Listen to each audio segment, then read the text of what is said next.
जय श्री कृष्णा। आज है ब्रह्म ज्ञानी कैसा होता है, सच्चा साधक कौन है।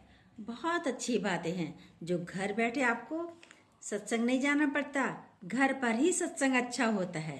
पूरी बात जरूर सुनिएगा, बहुत अच्छी बातें हैं। ये बातें सुनकर जीवन में कोई दुख आता ही नहीं है।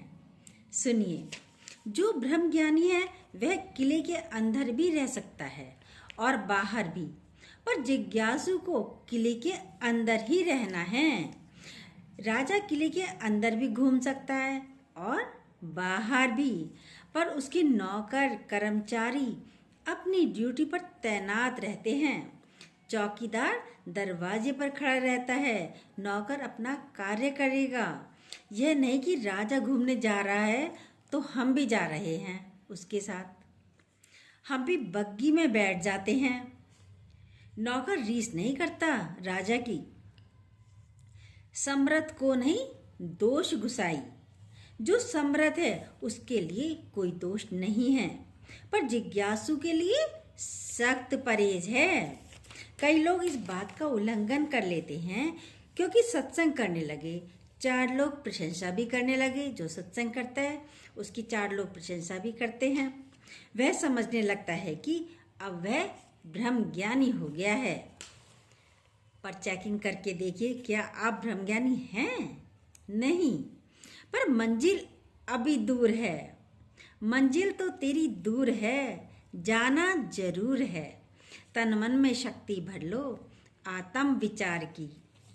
जो बात बच्चा करता है करेगा, उसको सजा नहीं होती, उसको माफ़ी है। जो बात बच्चा कर लेगा करता है उसको फिर भी माफ़ी है, लेकिन जो बात समझदार व्यक्ति करता है, पढ़ा लिखा करता है, उसको तो सजा है, माफ़ी नहीं है।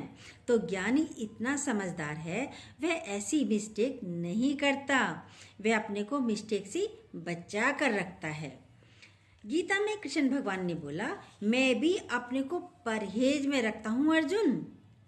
हालांकि मेरे को कोई पाप नहीं है और कोई पुण्य भी नहीं है। मैं कुछ ऐसा काम करूँगा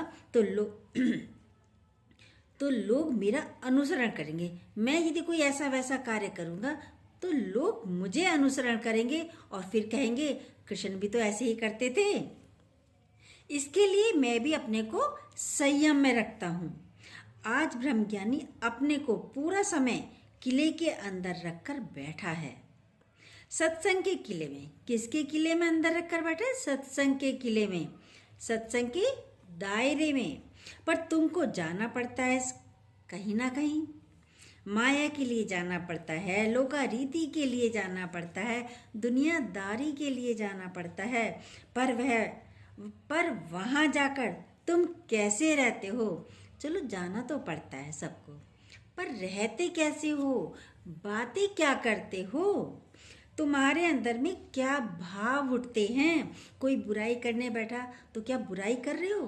कोई निंदा करने बैठा तो क्या एक दूसरे की निंदा कर रहे हो? देखिए, परखिए अपने आप को। तुम वैराग्यवान की स्थिति में रहते हो?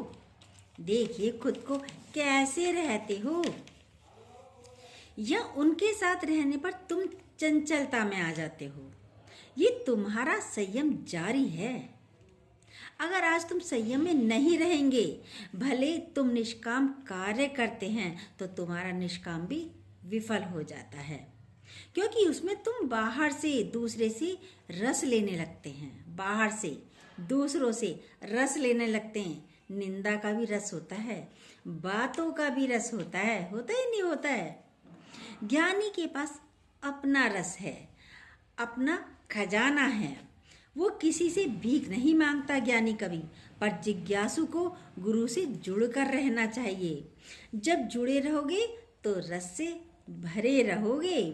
पर फूल को डाली से अलग किया तो मुरझा जाता है। डाली से जुड़ा हुआ है आम तो पक जाता है, और जैसे ही डाली से अलग कर दिया जाए और आम पका नहीं है तो कच्चा रह जाता है, खट्टा हो जाता है, खट्टा रहता है। और आप भी जब गुरु से नहीं जुड़ते हैं तो खट्टे हो जाते हैं। खटास आती है किसकी?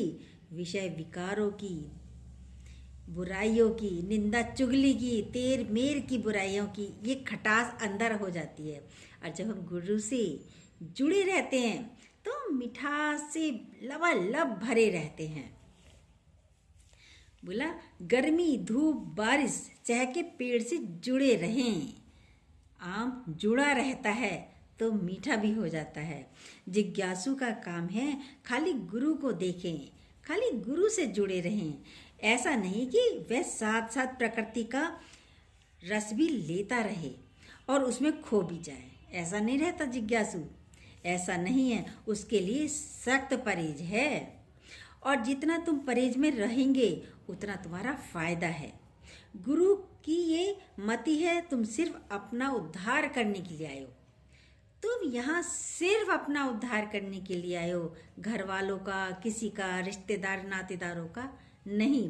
पर हम सोचते हैं हमें खुशी मिली ना गुरु के पास जाने से, बेटे को खुशी मिल जाए, पत्नी को खुशी मिल जाए, पति को खुशी मिल जाए, बहू भी ऐसी चले, बहू को भी खुशी मिल जाए, मिलेगी नहीं। सबके अपने स्वभाव संस्कार हैं, सब अपने स्वभाव संस्कार से चलते हैं। और जो गुरु से जुड़ता है मिठास उसे ही मिलती है, हर एक को नहीं मिलती। तुम्हारी नज़र में अगर दूसरा आया, आप गुरु की वाणी को भी कहते हैं आज इस पर चली, आज गुरु की वाणी उस पर चली। दूसरों को सोचते हैं, कभी अपने ऊपर सोचा कि गुरु की वाणी मेरे ऊपर चली। आज जो हम बोल रहे हैं, हमारे पास ये अपने शब्द नहीं है कुछ भी, ये सारी बातें गुरु की हैं, हमारे गुरु की हैं, जो हमें गुरु ने दी हैं, वो हम आप तक पार्सल करते हैं। जैसे पोस्टमैन होता है, लेटर लाता था पहले, अब वो सबके लेटर दे देता था, तो उसका लेटर तो नहीं है। ऐसे ही हम भी गुरु के पोस्टमैन हैं और आप सब तक वितरण करते हैं गुरु की बातों को, गुरु के इस आनंद को। जो चाहे ले लो, जितना चाहे भर लो, कोई पाई पैसा नहीं लगता इसका, बस सुनने वाले चाहिए। पूरी बात सुनोगे तो भरपूर जरूर होगी। ऐसा नहीं हो सकता कि ये गुरु का ज्ञान आपको लगे नहीं, आपको शांति ना पहुंचाए, आपको आनंद शांति भरपूर देगा। बोला दूसरे पर टोपी हम फिट करते हैं, अपने साथ तुम कितनी देर रहते हो, अपने को जानते हो, अपने को जाना है। आशिक किस पर होते हो, दूसरे पर। अपने को पहचानो, समझ मन दर्शन यही भगवान। अरे मन समझ जा, ये ही भगवान है। अपना रूप पहचान, समझ मन दर्शन यही भगवान। यही दर्शन है भगवान का कि अपना रूप पहचान। अपने मूल को पहचानोगे तो तुमको समझ में आएगा मरने वाला कौन है, जीने वाला कौन है। मरण जीवन की सोझी होई और गुरु प्रसादी जिन अंतर पाया। ये भगवान नहीं, अंतर। ये भगवान है, ये भगवान नहीं है, अंतर करते हैं, पर है तो सब में भगवान। सबके अंदर वो ही बैठा है राम रमैया। अंतर्मुखी सदा सुखी, जो अंतर रहता है वह सदा सुखी रहता है, और जो बाहर घूमता है वह सदा दुखी रहता है। गुरु प्रसादी जिन अंतर पाया, सो अंतर बाहर सुहेला। सुहेला हो जाएगा माना आनंद मग्न हो जाएगा। ब्रह्म ज्ञानी का भोजन ज्ञान, उसे और कुछ नहीं चाहिए। ब्रह्म ज्ञानी का भोजन क्या है, सिर्फ ज्ञान।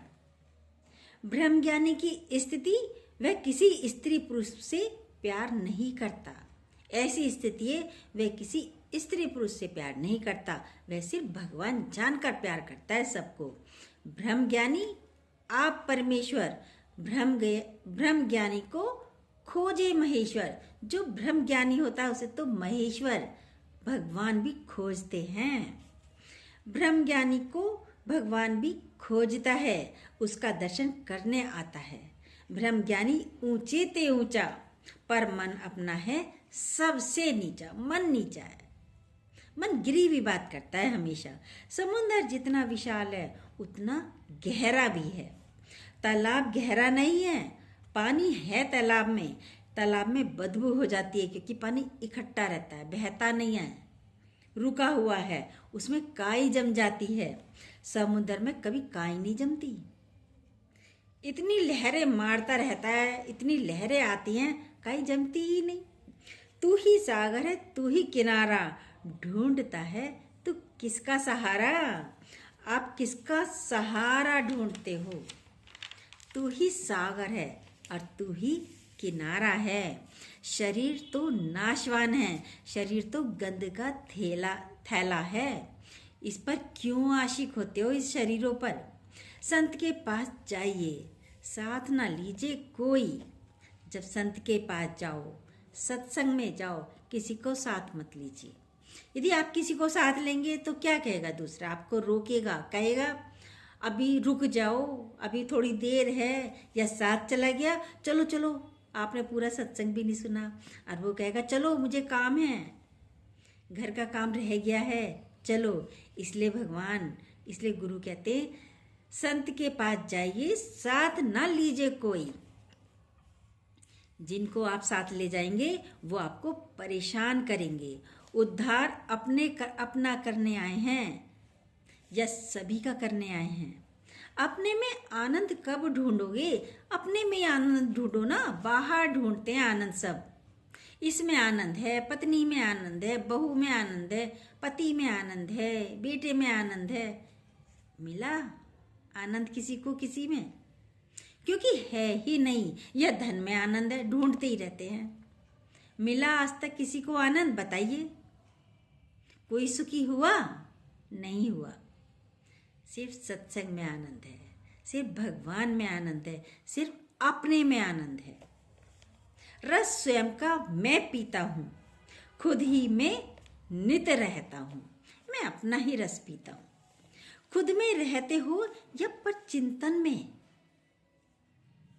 शरीर का भी चिंतन करते हो, ये भी पर है। पर मतलब पराया है, पर चिंतन में रहते हैं। बेटे की चिंता, पति की चिंता, इन सभी घर गृहस्थी नातों रिश्तेदारों की चिंता, पर चिंता में रहते हैं। पर को देखते हो, अपने को देखा ही नहीं, अपने को देखते ही नहीं। पर चिंतन बंद करो, यानी परायों का चिंतन, दूसरों का चिंतन बंद करो। इसको भी साथ लेकर बैठोगे तो अपमान लगेगा, दुख लगेगा। घोड़े को क्या चिंता करते हैं? औरों का नहीं करा तो इस शरीर का ही चिंता करते हैं। क्या? मेरे घुटने में दर्द, मेरी कमर में दर्द, मेरे सर में दर्द, मेरे हाथ में दर्द। ये भी पर है, ये भी दूसरा है। आप ये भी नहीं हो, ये भी शरीर भी आपका दूसरा है। दूर बैठा के तब अपने में स्थित हो सकते हैं आप। इसको भी दूसरा समझो। घोड़ा है ये, घोड़े को भी बाहर बांधो, रस्सी से बांधकर, तब अपने में स्थित हो, आत्मा में स्थित। अपने में स्थित, आत्मा में स्थित होना। घोड़े को बाहर छोड़ कर आओ, बांध कर आओ, तुम अंदर आओ अकेले, अपने साथ बैठो। देह अध्यास को भी बाहर छोड़कर, देह अध्यास, इस देह को भी, इसको साथ रखकर मत बैठो। भंगी है ये शरीर भंगी है। कैसे है? सुनिए। देह अध्यासी महतरों के बड़े भाई हैं। महतर तो फिर भी मल उठाकर कहीं फेंक आता है। महतर यानी भंगी। आपके दरवाजे के बाहर आते हैं, कूड़ा साफ करते हैं ना, टोकरे में भर के कूड़ा भी ले जाते हैं और उठा के उसमें बग्गी, वो जो गाड़ियाँ आती हैं उसमें कूड़ा डाल देते हैं। महतर कहते हैं उसे। भंगी उसमें डाल देता है। लेकिन आप तो, उसने तो डाल के खाली हो गया, पर आप खुद को देखो, कितनों का कूड़ा आप सर पर लेकर बैठे हुए हो। कब से बैठे हो ये भी नहीं पता। तभी तो सिर में दर्द, चिंता यही रहता है। क्या कूड़ा है? तेरे मेरे का। मेरे वाले बैठा लिए, इधर उधर के बैठा लिए, धन को बैठा लिया, जमीन जायदाद को बैठा लिया, सबको तो बैठा लिया सर पर। अब सोचो, सर पे यदि आपने इतने सारे जनों को सर पे बैठा लिया तो आप कितने भारी हो जाएंगे। तभी तो होती है टेंशन, फिर टेंशन हो जाती है। तो कोई 10 बेटों को बैठा लेगा सर पे तो भारी हो जाएगा। टेंशन। तो गुरु यहाँ कहता है टेंशन में मत रहो। टेंशन के आगे ए लगा दो, अटेंशन। ध्यान रखो परमात्मा का। अटेंशन में रहोगे, टेंशन रहेगी नहीं। तो कितना अच्छा बोला। मेहतर तो फिर भी मल उठाकर कहीं फेंक आता है। तुम तो दिन भर अपने ऊपर कूड़ा उठाकर चलते ही रहते हो। सबकी टेंशन अपने सर पर रख कर चलते हो। क्या देखते हैं, किसको देखते हो? सिर्फ सृजनहार को देखो, सिर्फ परमात्मा को देखो। गुरु ने तुम्हारे को निष्काम बताया कि तुम्हारा मन सुने, पर तुम्हारे तो कान भी नहीं सुनते। तुम दूसरों को ही सुना रहे हैं, तुम तो दूसरों को ही सुनाते हो। दुनिया में सुनाने वाले तो बहुत मिलेंगे, सुनने वाला कोई नहीं मिलता। सुनिए अंधे पावे राहा, सुनिए अंधे पावे राहा। सुनने से जो अंधकार में पड़े हुए हैं उनको राह मिलेगी। जो सुनने से अंधकार ही तो होता। दुख क्या है? एक अंधकार। जिन्होंने ये ज्ञान नहीं सुना तो वो अंधकार में पड़े, अज्ञानता में पड़े हैं। सुनिए अंधे पावे राह। तो ये जब हम सत्संग की बातें सुनते हैं तो हमें राह मिलती है, दिल को भी चैन मिलता है। जैसे अंधे को पकड़कर हम सुनाते जाते हैं, इधर नाली है, इधर गड्ढा है, इधर पेड़ी है, बताते हैं ना, इधर ये है, इधर वो है, सुनाते हैं तो उसको रास्ता मिलता है। गुरु की भी खाली तुम सुनो, अपने रस में डूबो। सुनने से ही तुम्हारे अंदर के दुखों का, अंदर के पापों का नाश होगा। जो पाप तुम्हारे अंदर पड़े हैं, झूठ, दूसरापना, पर देखना ही पाप है। पर देखना ही पाप है, दूसरा देखना ही पाप है, पर का चिंतन ही पाप है। क्यों पर में पड़े हो? क्यों अपने में नहीं आते? फिर अपने में क्यों नहीं आते? एक बार अंदर में तुमको ऐसा वैराग्य आए, मैं और गुरु, उसके सिवा कोई और नहीं। मैं और गुरु, उसके सिवा कोई तीसरा नहीं होना चाहिए। चांद चकोरी बनके जगत में प्रेम के गीत हम गाएं। हम दोनों के बीच में अब तो और कोई ना आए। तीसरा कहाँ से आ जाता है बीच में? तीसरा बीच में कहाँ से आ जाता है? एक लड़की किसी दूसरे संत के सत्संग में चली गई। दूसरी लड़की ने कहा मैं जाती हूँ उसको अनुभव पूछने, मैं उसका अनुभव पूछने जाती हूँ। वो भी चली गई। अब किसी के पूछने के लिए जाओगे तो आप भी वहीं फंस जाओगे। कोई शादी में जाता है, अरे मैं देख के आता हूँ, तो क्या है, वो भी वहीं फंस जाता है ना, रीति रिवाजों में, लोका रीति में। अरे बैठो, तुम आए हो तो बैठो बैठो, फंस गया। गए थे देखने और फंस गए हम। आए थे भगवान को देखने हम भी और फंस गए बच्चे में, घर में, परिवार में, रिश्तेदारों में, नातेदारों में। तो क्या देखना है किसी को? इतनी उम्र हो गई है, सब देख के, भाल के, खा के, पी के, खट्टा करके फेंक दिया। फेंक दो, तब गुरु के साथ आनंद ले सकते हैं। गुरु जी ने बोला अनुभव आत्मा का करना है, अनुभव आत्मा का करना है, ये दूसरे का। किसी ने बोला शादी का अनुभव तुमको नहीं है। शादी का अनुभव क्या होता है? क्या होता है शादी का अनुभव? गड्ढे में कैसे गिरना है, गड्ढे में कैसे गिरना है। एक शादी करने के बाद 7 जन्मों के लिए लड़का लड़की बंध जाते हैं और उनके साथ कितने कर्म बन जाते हैं। 84 लाख योनियों की तैयारी कर लेते एक शादी करके। सोचिए अपने अपने साथ आप। अनुभव आत्मा का करना है या बेटे का करना है या पति का करना है। अगर अपने को जान लिया तो ना कोई बैरी। यदि अपने को जान लिया तो कोई इस संसार में हमारा बैरी नहीं है, दुश्मन नहीं है, पराया नहीं है। ना कोई मीत, ना कोई अपना, ना कोई पराया, ना कोई संसार, ना कोई रिश्तेदार और ना कोई नातेदार। मैं आप अकेला ब्रह्म हूँ बस। मैं आप अकेला भ्रम हूं, यानी सब में भी वो भ्रम ही है। दूसरा, हाथ भी पकड़े तो झटका दो। करंट को हाथ से पकड़ते हैं तो झटका लगता है, करंट लगता है ना, किसी और को छूने से करंट लगता है। क्राइस्ट ने कहा, क्यों मेरे को छुआ? क्राइस्ट ने कहा, मेरे को क्यों छुआ? ये देह भी पवित्र है, ये हमारा शरीर भी पवित्र है। सब गुरु के पैर छूने जाते हैं, गुरुओं को देखा नहीं, पैर हम भी छू लें, हम भी छू लें, शायद हमारे को पुण्य मिल जाए, मुक्ति मिल जाए, मोक्ष मिल जाए, इसलिए गुरु के पैर छूते हो ना। पर देखो गुरु कितना शुद्ध स्वरूप है और आप कितने गंदे। और छूने से यदि काम बनता तो बिल्कुल छू, आप छू के भी आए पड़े तो वहीं कीचड़ में हो। सोचिए कर क्या रहे हो आज भी। सब अपने अपने लिए पहले सोचिए, हम क्या कर रहे हैं। गुरु को छूने से काम नहीं चलता। अपने विषय विकारों से बचना भी नहीं है। ये वाणी रोज सुनते रहो, अपने आप गंदगी हटती चली जाती है। बोला ये इसमें गुरु का वास है, हमारी देह भी पवित्र है, इसमें गुरु का वास है और किसी का वास नहीं है। दूसरों का वास है तो वो वासना हो गई हमारी।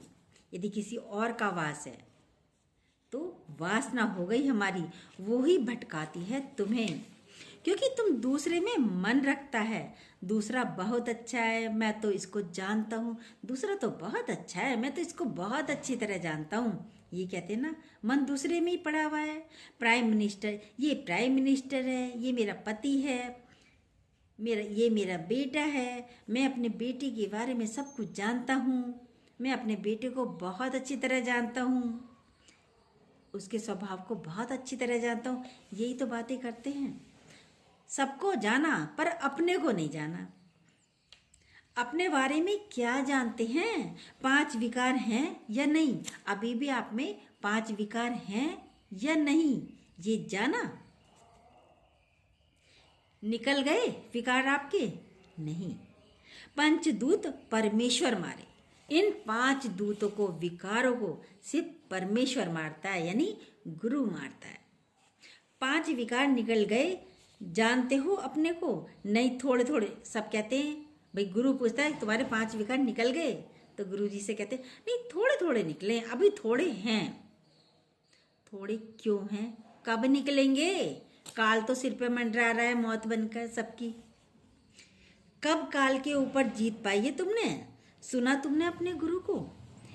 एक किन का बराबर ज्ञान गुरु का सुन लो ना, जैसे दही थोड़ा सा दूध में लगाते हैं, एक किन के बराबर, तिन के बराबर भी यदि हमने गुरु का ज्ञान सुन लिया तो कितना फायदा होता है। सुनिए, जैसे दूध में 1 चम्मच दही लगा दो, कितना ही दूध हो, सिर्फ 1 चम्मच दही लगाते ही दूध जम जाता है।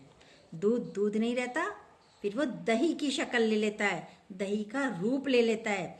ऐसे ही एक ज्ञान का शब्द भी आपने गुरु का सुन लिया तो आप भी गंदगी निकलनी शुरू हो जाएगी, आप भी जमने शुरू हो जाएंगे। जो मन भाग रहा है वो भागेगा नहीं। बोला ना, दही इतनी सी डालते हैं, ज्यादा भी नहीं पड़ती, इतना सा ज्ञान आपको बदल सकता है। गुरु के एक वचन से तुम्हारे अंदर परिवर्तन आ जाएगा, क्योंकि प्रभु जी बसे साध की रसना।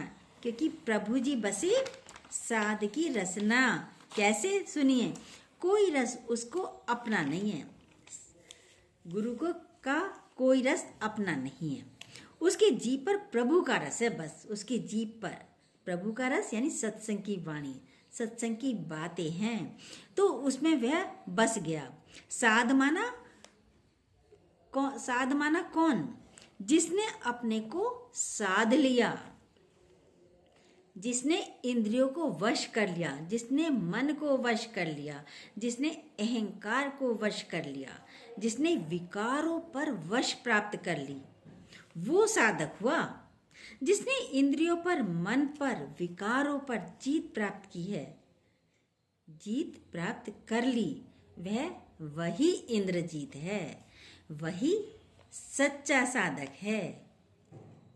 कैसी लगी ये बातें? उम्मीद है ज़रूर अच्छी लगी होंगी। ये बातें कहीं और नहीं मिलती, किसी और गुरु के मुख से भी नहीं मिलेंगी आपको। ये पूरा ब्रह्म ज्ञान है। और ये बातें अच्छी लगी हो तो प्लीज़ जो न्यू हो सब्सक्राइब कीजिएगा, बेल को दोबारा प्रेस कीजिएगा, लाइक और कमेंट भी कीजिएगा। जय श्री कृष्णा।